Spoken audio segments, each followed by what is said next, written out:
Hello, we are ready for lesson 72 in Course in Miracles Workbook for Students. It is March the 13th, 2021, and I'm Willie from the Ozarks, and I am so glad you all are listening. For the ones that are going through it at the same time that I am this year, and for those that will join afterwards, I welcome you on the journey, and I hope it is as meaningful to you as it has been for me over the many years. I find myself going deeper each time I go through it, so I'm glad to have you along. So lesson 72, it's a long lesson, so we're going to have, so we don't want to keep our session short. So we not want to spend a lot of time talking, but there's a lot to think about in this lesson. Holding grievances is an attack on God's plan for salvation. That is very similar to yesterday's lesson in the respect what we were told to use in case we were tempted to hold a grievance. We were to say, holding grievances is the opposite of God's plan for salvation, and only His plan will work. Did any of you use that? Did you catch a grievance? Did you say, only God's plan works? This is the opposite of God's plan. Just so that you can see, I've still used my card. One side I wrote, only God's plan for salvation will work. On the other side, I wrote it, what we're supposed to say 6 or 7 times an hour, so that if I forgot, I could pull out and kind of recall. God's plan for salvation, and only His plan will work. And then down here in really small print, running the other way in case I needed it. Because I figured if I really did have a grievance, that would be the time I would forget what to say. So I wanted to have it in my pocket, pull it out if I needed it, and say, okay, if tempted to hold a grievance, say, and this is what I wrote, holding a grievance is the opposite of God's plan for salvation, and only His plan will work. All right, it's such a good lesson, and I hope you all are getting a sense of finding out what you're to do, where you're to go, what you're to say, and to whom. That was what we were to do in our 2 longer sessions after we remembered that holding grievances has 2 parts, and we were supposed to consider that. Not holding grievances has 2 parts. Only God's plan for salvation has 2 parts. It has the part that only God's plan will work, which implies that there is no other plan. So those are the 2 parts. Other plans will not work. And we were supposed to consider that in the first part of our 10 to 15 minutes. And then the latter part, just consider and ask. And he said that to the degree that you wanted it will be the degree that you'll understand and that you'll get an answer. The very fact that you're doing the exercises proves that you have some willingness to listen. This is enough to establish your claim to God's answer.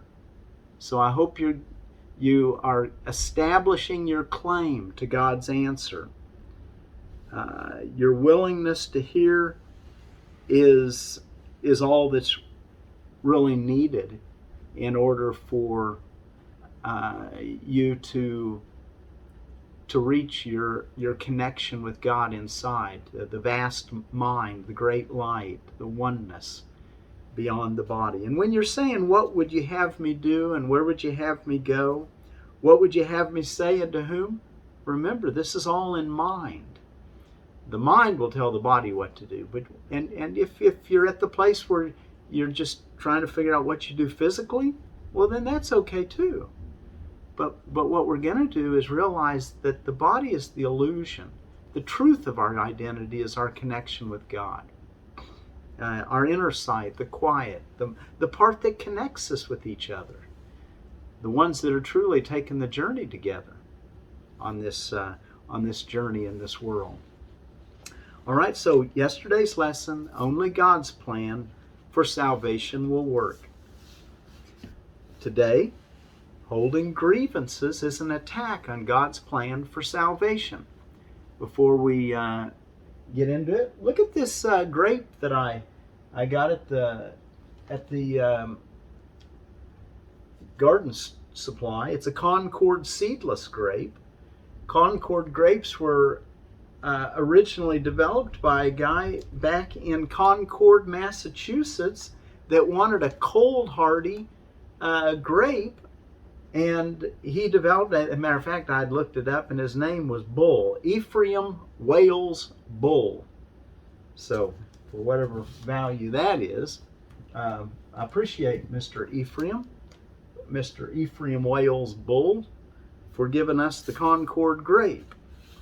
I don't think that at that time it was seedless.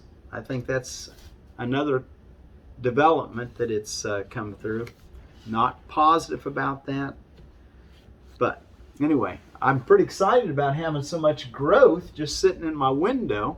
I've had it for a week or two, and it's about time I better put it in some dirt. It's a bare root seedling, but look how well it's doing. I don't want to take it outside until it's ready to plant. It just wants to grow. It's a little too cold. It'll frost, and I don't want it to frost since it's got so much growth already. Holding grievances is an attack on God's plan for salvation. I wanted to tell you all one more thing. I do these lessons at the evening before. So today is actually the 12th, and yesterday I said tomorrow when I was closing, which was our lesson for the day.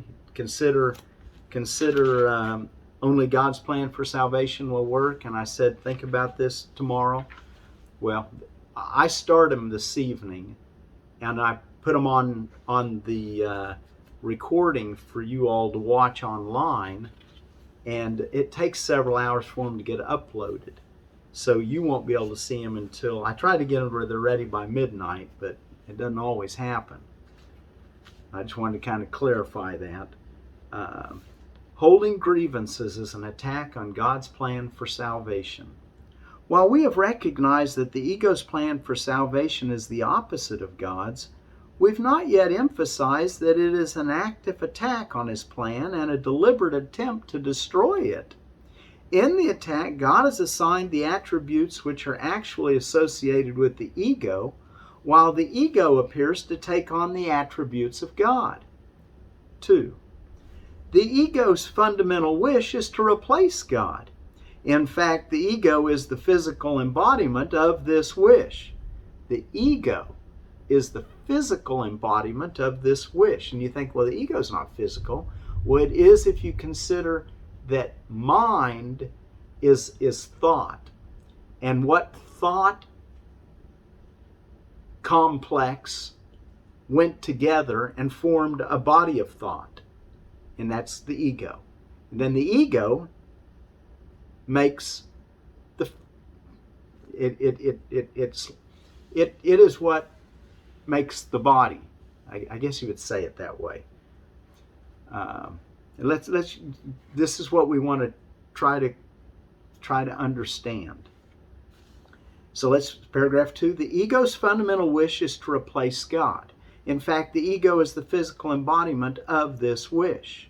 For it is this wish which seems to surround the mind with a body, keeping it separate and alone and unable to reach other minds except through the body which was made to imprison it. The limit on communication cannot be the best means to expand communication, yet the ego would have you believe that it is. I'd love to visit more about this, but it's a long lesson. It's over 2 pages, 2.5 pages long. So I'm just going to continue reading, and I won't say as much, and just encouraging you to read it several times if need be. Have when you're doing your meditation, hold your book close to you and look at it. So let me continue in 3. Although the attempt to keep the limitations which a body would impose is obvious here, it is perhaps not so apparent while holding grievances is an attack on God's plan for salvation. But let us consider the kinds of things which you are apt to hold grievances for. And are they not always associated with something a body does? A person says something which we do not like. He does something that displeases us. He betrays his hostile thoughts in his behavior. 4. We're not dealing here with what the person is. On the contrary, we are exclusively concerned with what he does in a body. We are doing more than failing to help in freeing him from his limitations. We are actively trying to hold him to it by confusing it with him and judging them as one. Herein is God attacked, for if his Son is only a body, so must he be as well. A creator wholly unlike his creation is inconceivable.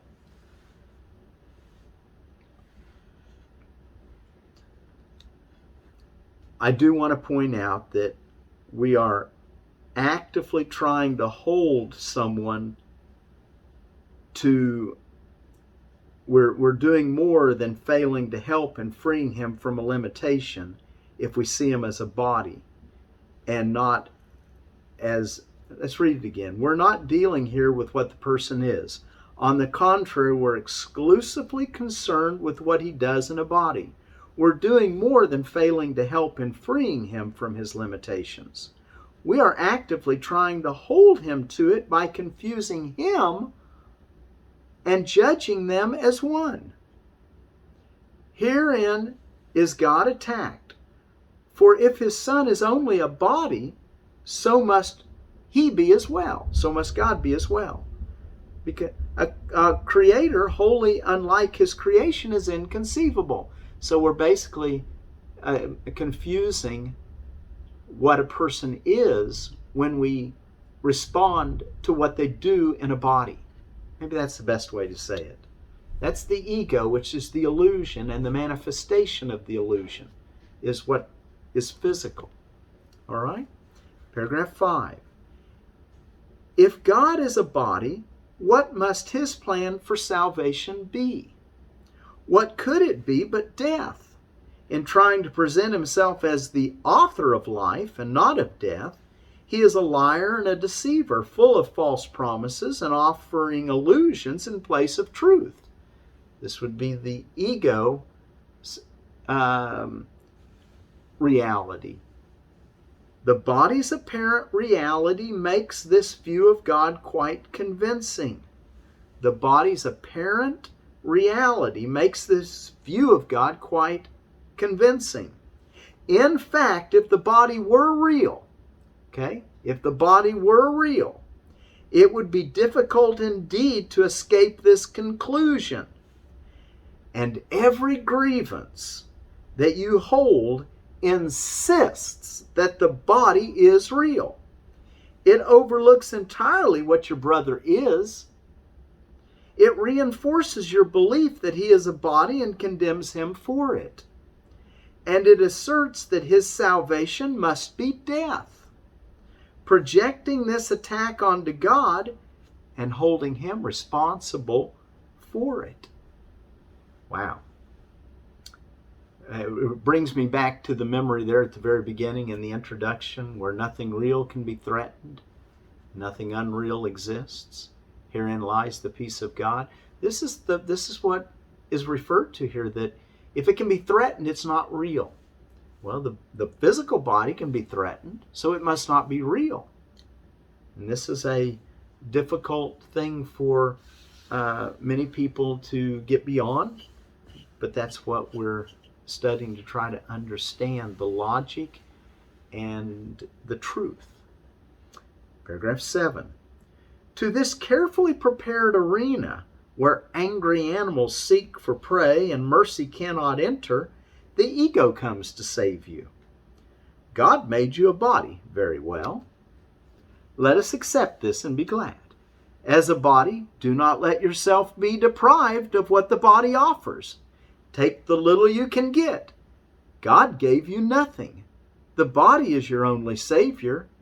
It is the death of God in your salvation. Those are the words the ego speaks to you. And it speaks to you as an angry animal seeking for prey, where mercy cannot enter, but the ego comes to save you. Paragraph 8. This is the universal belief of the world you see. Whoa, this is the universal belief of the world you see. Some hate the body and try to hurt and humiliate it. Others love the body and try to glorify and exalt it. But while it stands at the center of your concept of yourself, you are attacking God's plan for salvation and holding your grievances against Him and His creation, that you may not hear the voice of truth and welcome it as friend. Your chosen Savior takes His place instead. It is your friend. He is your enemy. The ego is your friend. God is your enemy.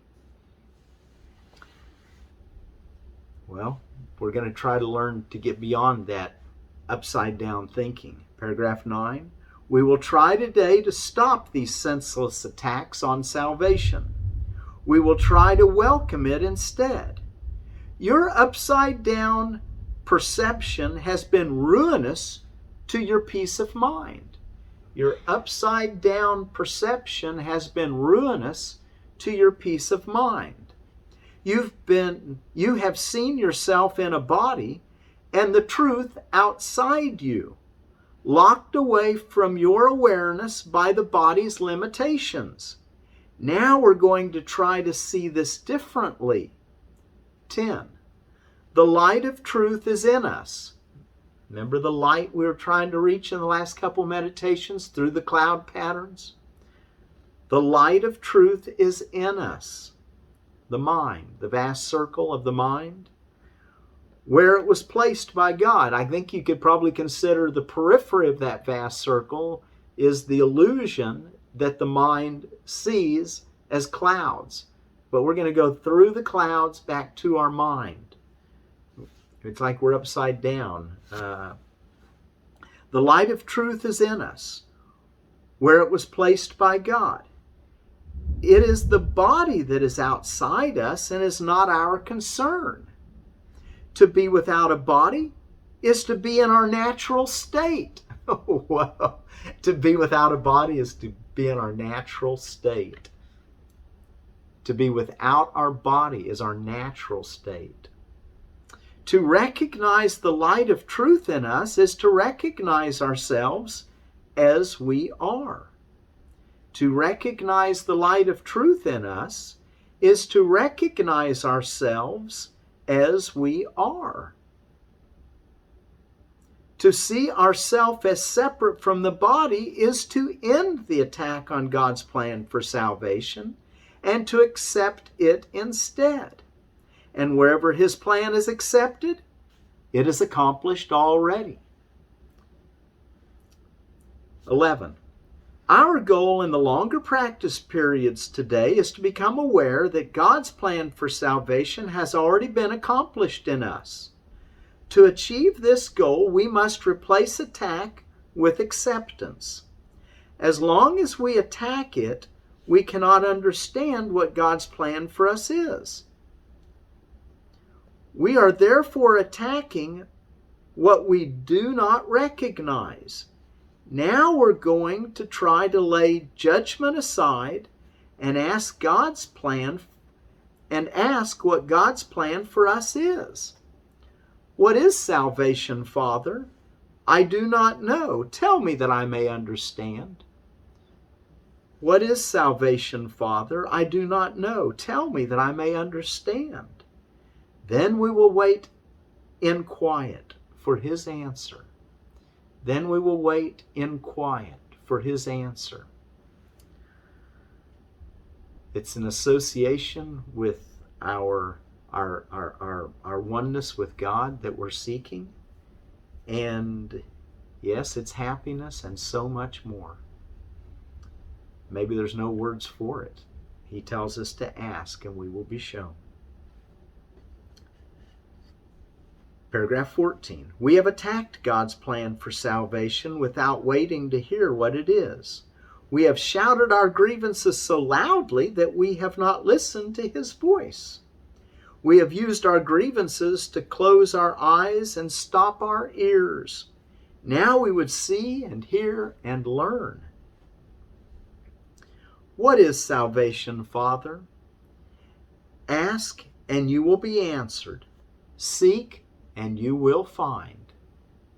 We are no longer asking, this is paragraph 15, we are no longer asking the ego what salvation is and where to find it. We're asking it of truth. Be certain then that the answer will be true because of whom you ask. We're asking God and He'll give the answer. The question is, can you be alert and awake and truly inquisitive in your mind, ready to receive the answer?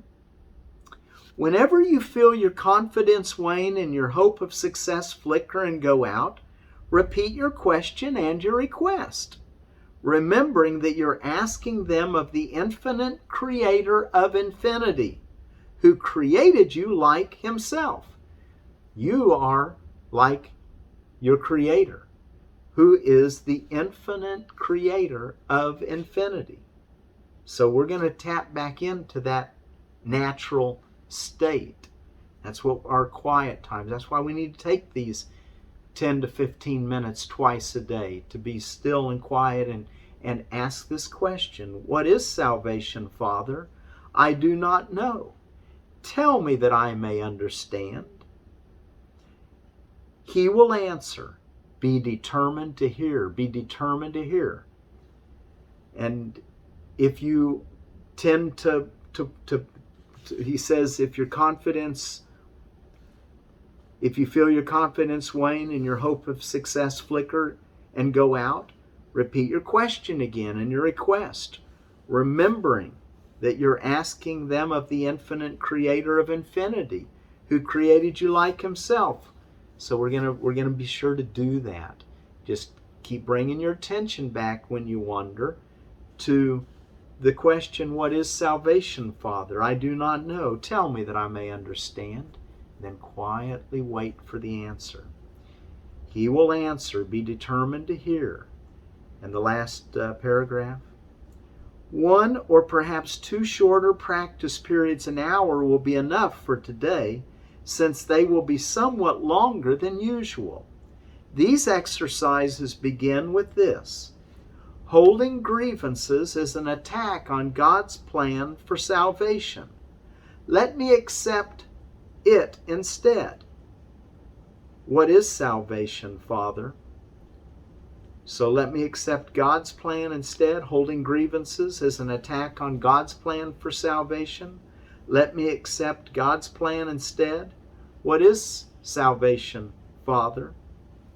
Then wait a minute or so in silence, preferably with your eyes closed, and listen for an answer. Okay, so we're going to spend a couple times an hour asking that question during the day, and we are going to say to ourselves, holding grievances is an attack on God's plan for salvation. Let me accept it instead. What is salvation, Father?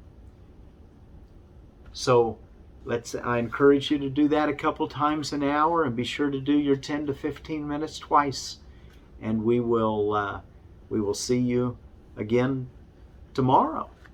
Have a peaceful day.